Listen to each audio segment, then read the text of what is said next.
सभी सम्मानित साथियों को सादर जय भीम। चूंकि आयोजन हुआ है, एक विशेष उद्देश्य से आप सभी आए हैं।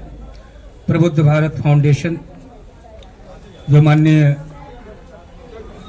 रमेश गौतम साहब को, हालांकि एक बहुत लंबे समय से हम जनाब को जानते भी हैं, मिलते भी रहे हैं, और इस समय मेरे ख्याल से सर आप वाइस प्रिंसिपल पद पर भी हैं। तो इसमें जो है हमारे मुख्य अतिथि माननीय दौलत सिंह जी, राष्ट्रीय अध्यक्ष भारतीय बौद्ध महासभा, और परम आदरणीय राखी रावण जी, एक ओजस्वी वक्ता विदुषी हैं, माननीय पूनम बौद्ध जी। आप सभी बहुजन चिंतकों के कारण ही थोड़ा बहुत जो बचा है अवशेष, उन अवशेषों की पुष्टि हो पा रही है। हालांकि क्या कहा था सर ने, इतिहास समेट कर रख देंगे। मुझे पता है यहाँ इतिहास समेटने वाले लोग ही बैठे हैं। मैं किसको इतिहास समेटने की बात करूं? किसको नहीं पता है इतिहास? हाँ, कुछ बिंदुओं पर मैं बात रखकर एक छोटी सी प्रस्तुति जरूर रखूंगा। वैसे बहुत कुछ सुना है आप लोगों का, बैठकर सुन भी रहा हूं, अच्छा भी लगा, शुक्रिया। बाबा साहब क्योंकि सिंबल ऑफ नॉलेज भी कहा जाता है, विश्व रत्न भी कहा जाता है, भारत रत्न भी कहा जाता है, विद्वान कहा जाता है, सजग प्रहरी कहा जाता है, संविधान, बहुत सारा कुछ। लेकिन सब कुछ के बाद भी एक इतिहास के रूप में ये समाज एक्सेप्ट नहीं किया है। मैं गलत तो नहीं कह रहा हूं साहब? अगर इतिहासकार बाबा साहब ना होते तो देखिए, बुद्ध और उनका धम्म जो बाबा साहब ने लिखे, उसमें 8 खंड हैं। जाहिर है कि अष्टांगिक मार्ग से जुड़ा होगा। 22 प्रतिज्ञा है, तो जाहिर है कि 22 जनवरी के दिन जो निर्माण कार्य हुआ, कुछ उद्देश्य रहा होगा 22 जनवरी का। बाबा साहब ने 22 प्रतिज्ञा यूं ही नहीं दिया है, क्योंकि दो टुक बातें करने में, सुनने में बड़ा आनंद आता है। लंबी अभिव्यक्तियां कई बार लोगों को बोर भी कर देती हैं। हम आपका कदाचित जब बुलाया गया है, सारगर्भित बातों को ध्यान में रखते हुए एक छोटी सी अपनी प्रस्तुति रखेंगे। तो हम ये कह रहे थे कि अष्टांगिक मार्ग के पीछे भी कुछ न कुछ कारण रहा होगा। अगर ज्योतिबा फूले ने सत्यशोधक समाज की स्थापना किया, तो कुछ न कुछ उस डेट की, जिस समय सत्यशोधक समाज की स्थापना की गई, कुछ न कुछ कारण रहा होगा। और हम ये कह रहे थे कि अगर 22 जनवरी के दिन प्राण प्रतिष्ठान का कार्यक्रम हो सकता है, तो उस 22 का कोई न कोई वजूद रहा होगा। अतीत के पन्नों में इतिहास को खंगालने के बाद पता चलता है कि हमारा सब कुछ लुट गया है, सब कुछ मिट गया है। धार्मिक स्तर बिखरा हुआ, राजनीतिक स्तर तो बिल्कुल बिखर चुका है। थोड़ा बहुत बन भी रहा था, वो भी बिखर चुका है। बहुजन समाज की परिपाटी ही समाप्त हो रही है। मैं सीधे परिपाटी इसलिए कहा, कई लोग बुरा मान जाएंगे। आजकल तो पार्टियों का नाम, बौद्ध धर्म के प्रचार प्रसार में भी कोई धम्म संघ नमामि कहता है, कोई बुद्ध धम्म संघ नमामि कहता है, कोई बुद्ध को तो छोड़ दिया, संघं नमामि कह देता है। अपने अपने दुकानदारी का रास्ता खोलकर इतना क्लियर मामला चल रहा है कि ब्राह्मणवाद की कमाई का रास्ता तो पता है, लेकिन अम्बेडकरवाद में कितनी कमाई हो रही है, बड़े बड़े ठेकेदारी किए जा रहे हैं। हम भटक रहे हैं। फिर भी एक चीज मैं बता करके फिर गीत पर आ रहा हूं। जी नहीं करता है अब गीत गाने को। प्रोग्रामों में लोग बुलाते हैं, रात रात भीम जागरण, बुद्ध जागरण, क्या क्या कार्यक्रम, जगह शादी ब्याहों में भी लोग बुलाते हैं, लेकिन सुनने वाले हो तब मन करता है सुनाने का। चुभेगी जरूर, लेकिन नहीं चुभने दूंगा।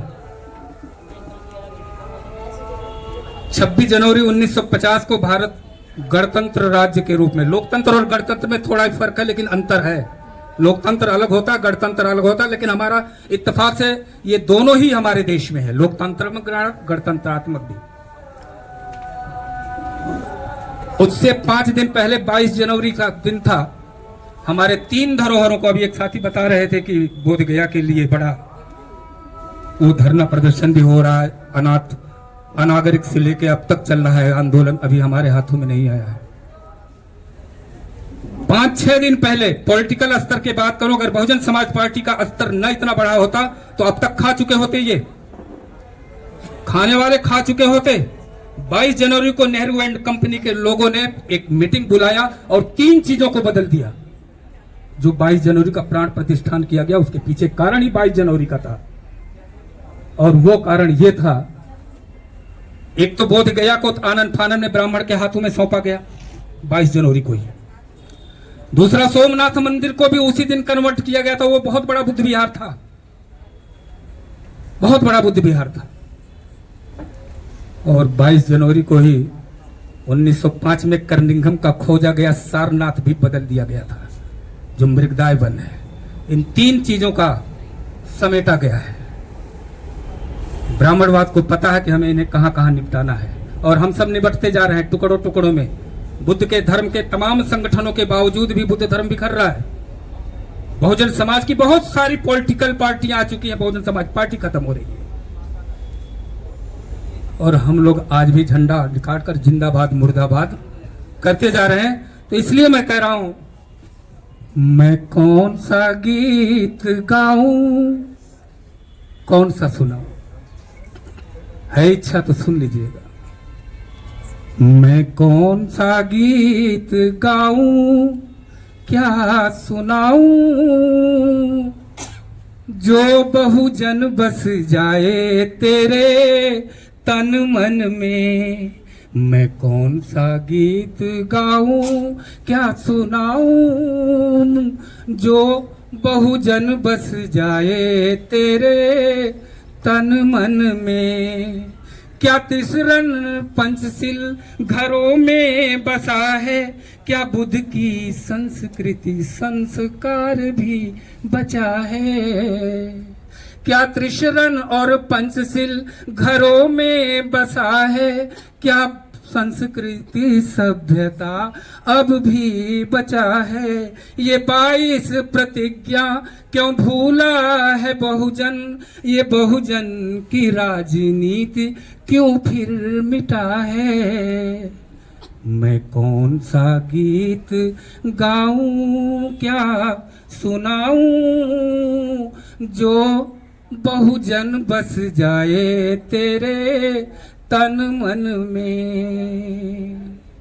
वो बुद्ध पूर्णिमा को एक विस्फोट किया था, और 26 दिसंबर विजय पर्व को मनाया। वो बुद्ध पूर्णिमा को बम विस्फोट किया था, और 6 दिसंबर विजय पर्व भी मनाया। ये बहुजन की राजनीति धम भी तो बिखरी, बचा क्या है बहुजन, क्या शोर कुछ मचाया। संविधान भी मिट रहा है, संविधान भी मिट रहा है। चलो फिर से बुद्ध भीम सजाए तेरे तन मन में। मैं कौन सा गीत गाऊं, क्या सुनाऊं, जो बहुजन बस जाए तेरे तन मन में। इतिहास अब हमारा फिर लुट रहा है, बुद्ध भीम धरोहर तो मिट रहा है। ये बुद्ध भीम की धरती क्या खाली रहेगी, बहुजन समाज की परिपाटी क्या बढ़ेगी। मैं कौन सा गीत गाऊं, क्या सुनाऊं, जो बहुजन बस जाए तेरे तन मन में। जय भीम, नमो। इसलिए शॉर्ट में अपने विचार रखें सर। तथागत गौतम बुद्ध, ये इसी में। Hello hello. Tathagata Gautam Buddha, Baba Saheb doctor Bhimrao Ambedkar और बहुजन समाज में जन्मे सभी संतों, गुरुओं, महापुरुषों को अपना नमन करते हुए, और आज की सभा में उपस्थित मेरे सभी साथियों, माताओं, बहनों, सभी को मेरा जय भीम, नमो बुद्धाय। मैं ज़्यादा समय नहीं लूँगा क्योंकि बहुत सारे वक्ताओं ने अपनी बातें रख दी हैं। लेकिन मैं तो एक अपील करने के लिए आप लोगों के बीच में आया हूँ कि हम लोग जब भी प्रोग्रामों में हम जाते हैं, बहुत ज़्यादा हम ये सारी बातें सुनने को हमें मिलती है कि भगवान बुद्ध ने ये किया, भगवान बुद्ध ने ये किया, बाबा साहब डॉक्टर अम्बेडकर ने ये किया, और साहब काशीराम ने ये किया, ज्योतिबा फूले ने ये किया, सावित्रीबाई फूले ने, हम यही सुनने को मिलता है। लेकिन हम कभी इस पर चर्चा नहीं करते कि हमें क्या करना चाहिए। कुछ थोड़ा बहुत हमें इधर भी तो ध्यान लगाना चाहिए कि हमें क्या करना चाहिए। तो इसलिए मैं आप लोगों से एक अपील करने के लिए आया हूँ कि भाई आज जो प्रबुद्ध भारत कैलेंडर हम लोगों ने, जो रमेश गौतम जी ने यहाँ पे वितरण किया है, बांटा है, उसमें तमाम मानवतावादी महापुरुषों के चित्र हैं, उनके किए हुए कुछ महत्वपूर्ण कार्य लिखे हुए हैं और उनके जन्म वो लिखे हुए हैं, जन्मदिन लिखा हुआ है। तो हमें जब तक हम कोई चीज़ बढ़ाना चाहते हैं, जब तक हम उस चीज़ को रोज़मर्रा की नहीं बढ़ाएंगे, तब तक वो बढ़ेगी नहीं।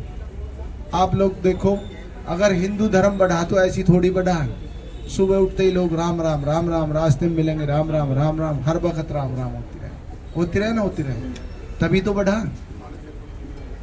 तो इसी प्रकार से अगर हम सच में ही चाहते हैं कि हम बुद्ध धर्म को बढ़ाएं, तो हमें भी कुछ ऐसा करना चाहिए कि जो हमारा रोजमर्रा का बने।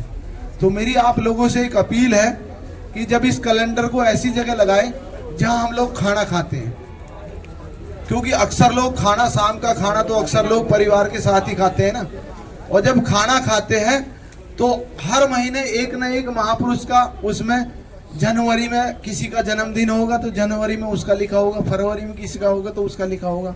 तो कम से कम 30 दिन हम उसे देखेंगे, और 30 दिन जब हम उसे देखें तो परिवार के सामने उस डिस्कस को करें हम। अगर सावित्रीबाई फूले का उसमें आ रहा है तो उसको करें कि भाई इन्होंने क्या क्या किया था। तो जब हम उसकी चर्चा करेंगे, 30 दिन रोज करेंगे, तो फिर आपके बच्चे भी समझ जाएंगे। अगर बाबा साहब का आ रहा है, अप्रैल आ रहा है, तो हम बताएं बच्चों को कि बाबा साहब कैसे पढ़े थे, कैसे करे थे। इसको हम रोजमर्रा बना लें, और हम लोग अपने घर में अगर विपासना करें जब भी टाइम मिले, और हफ्ते में एक दिन तो हमें ऐसा रखे ही रखें कि भाई अपने परिवार को, पूरे परिवार को इन महापुरुषों के बारे में बताएं। छोटा बच्चा, बड़ा बेटा, बहू, सबको बताएं। अगर हम इसको रोजमर्रा के जीवन में उतार लेंगे तो ये बढ़ जाएगा। अभी हमने क्या कर रखा है कि कितने लोग अपनी मेहनत की कमाई से किताबें बांटते हैं, कैलेंडर बांटते हैं, और हम उसे ले जाते हैं। अक्सर 95%, 5% लोगों की तो मैं कहूँगा नहीं, लेकिन 95% लोग किताब लेते हैं, ले जाकर रख देते हैं, कोने में रख देते हैं, और उसका एक भी पेज नहीं खोलते, एक भी पेज नहीं खोलते, और वो रखी रहती है। कैलेंडर ले जाएंगे, लगा देंगे एक साइड में, बस तारीख देख ली, कोई मतलब नहीं। तो फिर हम जिन लोगों ने अपनी मेहनत का पैसा लगाया है, हमें उनका तो ख्याल रखना चाहिए। हमें ये सोचना चाहिए कि भाई हमें क्या करना है। तो मेरे ये आप लोगों से यही अपील है कि ये जो हमारे जो महापुरुष हैं, इनकी जो कार्यशैली है उसको हमें जीवन में उतारना है। हमें रोज जब भी, अब अक्सर क्या करते हैं, हम इनको जीवन में उतारने की बजाय जो हमारे दुख के कारण है उनको हम जीवन में रोज उतार लेते हैं। रोज जब भी कोई शादी ब्याह होगी, कुछ होगा, तो कुछ लोग ऐसे कहेंगे भाई शराब नहीं पिलाएंगे तो बेइज्जती हो जाएगी। अगर हम रोज ये बात करें कि भाई भगवान बुद्ध ने कहा था नशे से दूर रहना, तो फिर हमारे आने वाली जो पीढ़ी है, झूठ नहीं बोलना, रोज ये बात करेंगे, तो ये कौन सी बुरी बात है? ये तो अच्छी बात ही तो है कि भाई शराब नहीं पीना, झूठ नहीं बोलना, चोरी नहीं करनी, जारी नहीं करनी। अगर इनको हम रोज रखें तो फिर ये बात बन जाएगी, क्योंकि जो चीज रोज रखी जाती है, मैं अपना अनुभव बताता हूँ। मेरे घर में सब लोग गवर्नमेंट जॉब में हैं, और मैं खुद बिजनेस में आया था। तो मेरे फादर एयरफोर्स में थे, तो जब मैं बिजनेस करने गया तो रोज जब भी मुलाकात होती थी तो ये कहते थे, बेटा बेईमानी मत करना, किसी की बेईमानी मत करना, ईमानदारी बरतना। तो वो चीज हमारे दिमाग में पूरी तरह से भर गई। तो हमें अपने बच्चों के दिमाग में, अपने परिवार के दिमाग में ये बातें भरनी है। जब हम भर देंगे, अब बाबा साहब ने कहा था कि भाई हमें सत्ता की तरफ भागना है, और हम सत्ता की तरफ तो ध्यान ही नहीं देते। तो हमें जब भी कोई चुनाव आए तो हमें ये भी ध्यान देना चाहिए कि भाई हमें किसको जिताना चाहिए, हमें किधर जाना चाहिए। तो जब इन बातों पे हम ध्यान देंगे, तब हम अपने बहुजन समाज को भी बचा पाएंगे, अपनी पार्टी को भी बचा पाएंगे, और अपने क्षेत्रीय नेता को भी बचा पाएंगे। नहीं तो हमसे कुछ भी ना बचेगा। अब सब कुछ छीन ही गया, और ये कोई घंटी तो बजेगी नहीं कि भाई संविधान खत्म हो गया।